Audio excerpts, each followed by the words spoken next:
So ఈ పాట అంతలా ట్రెండ్ అయింది 2024 సంవత్సరంలో. ఏ సోషల్ మీడియా ప్లాట్ఫామ్ తీసుకున్నా మీ పాటే చెవుల్లో వినిపిస్తుంది. ఆఖరికి నిద్రలో కూడా చెవుల్లో వినిపిస్తున్నటువంటి పాట ఈ పాట. అసలు ఈ పాటకున్న నేపథ్యం ఏంటి? మీరు రాసుకున్న పాటేనా, లేకుంటే ఎట్లా మీకు ఇది దీని నేపథ్యం ఏంటి, అసలు బ్యాక్గ్రౌండ్ ఏంటి? ఇది ముందుగా నేను చెప్పాల్సిన విషయం ఎందుకంటే, ఇది నా తండ్రి కళ. నన్ను కన్న నా తండ్రి, మా కుల పెద్ద లెక్క కళ. ఎందుకు ఈ కళ అంటే, నా చిన్నతనంలో చెప్పాలంటే ఇప్పుడు దాదాపుగా 18 రకాల పైగా ఎస్టీ జాతులు ఉన్నాయి. వెనకబడిన పూర్తిగా అణగారిన ఎస్టీ జాతులు ఉన్నాయి. ఆ కులాల పేరు కూడా ఇప్పటికి కొంతమంది తెలియదు. వాళ్ళ భాషలు కూడా తెలియదు. ఎన్నిక లేని భాష, ఎన్నిక లేని కులాల్లో ఎన్నిక లేని భాష. కనీసం ఆ మాటలు కూడా విన్న భాష ఇది. ఎవరికి తెలియని భాష ఇది. కొంతకాలానికి ఇది అంతరించిపోయే భాష ఇది. ఈ భూమి మీద నుంచి అంతరించిపోయే భాష, అంతరించిపోయే జాతులు. కానీ నా తండ్రి నా చిన్నతనంలో మనం మాట్లాడుకునే ఈ చిన్న భాష ప్రపంచానికి ఎవరైనా అసలు మన భాష ఎవరు ఎన్నో ఎగతాళి చేస్తారు, ఏలాకాలం చేస్తారు. అసలు మన భాష అంటూ ఎవరికైనా తెలుసా, ఎవరైనా అంటారా అని అప్పుడప్పుడు నన్ను అంటూ ఉంటే నాకు ఏడుపు వచ్చేది. ఏనాటికైనా ఈ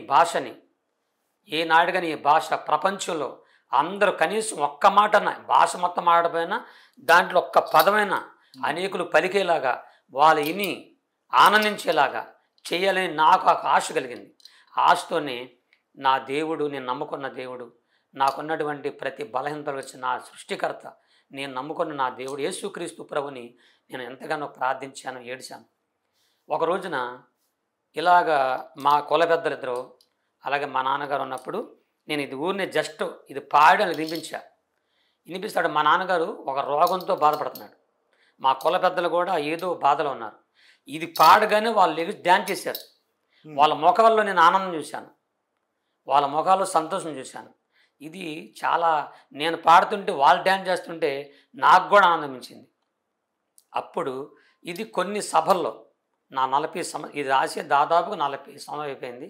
అప్పుడు కొన్ని సభల్లో పాడినప్పుడు ఆ సభలో ఉన్నటువంటి ముసలోళ్ళు, కనీసం సరిగా వినపడిన వారు, వృద్ధులు, బాగా వేదంలో బాధల్లో ఉన్నటువంటి వృద్ధులు కానీ చిన్నపిల్లలు కానీ ఈ పాట స్టార్ట్ చేయగానే నిద్రపోయే వాళ్ళు కూడా లెగిసి ఆనందంగా, వాళ్ళ ముఖాల్లో ఆనందం చూశాను నేను, వాళ్ళ ముఖాల్లో సంతోషం చూశాను.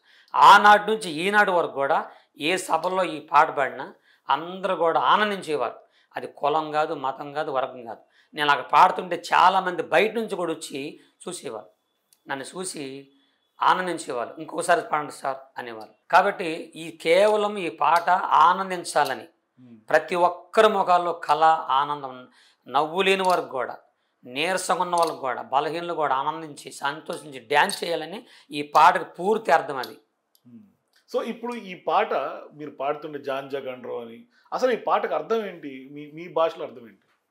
మసిరిగాలు, మంకరగాలు, పింగిరిగాలు అంటే ఆడవాళ్ళు, మగవాళ్ళు అందరూ కుటుంబ సభ్యులతో సహా బాధపడొద్దు, వేదన పడొద్దు.